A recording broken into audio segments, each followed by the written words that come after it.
जिसकी लाठी उसकी भैंस है, लेकिन भैंस है कौन? जी आप कह रहे हैं हमेशा रिगिंग हुई?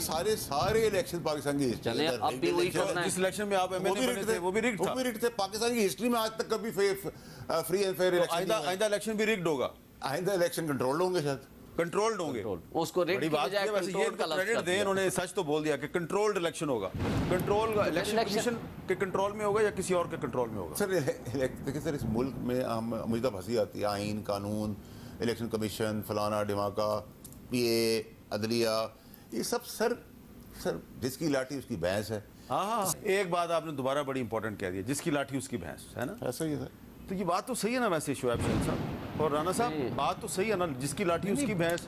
इसीलिए आज डॉलर जो है वो 315 पे आ गया ओपन में, 312 पे आ गया है। अच्छा 300, सॉरी मैं थोड़ा सा 3 जब आप आ रहे थे तो 315 था, जब आप यहाँ पहुंचे आमिर मीर साहब 312 पे पहुंचाया किसने? पहले इसकी तो तहकीकात करा लो। लाठी उसकी भैंस सर, तो कभी पहले कभी पहुंचाए वहां मेरा तक, वक्त और फिर खत्म हो चीजें गया कराएं। है, मेरा वक्त खत्म हो गया है। लेकिन मैं जाने से पहले साहब की इस बात से इत्तेफाक करता हूँ, क्योंकि इन्होंने जो बात की ये बात बिल्कुल सही है। पाकिस्तान में इस वक्त जिसकी लाठी उसकी भैंस है, लेकिन भैंस है कौन?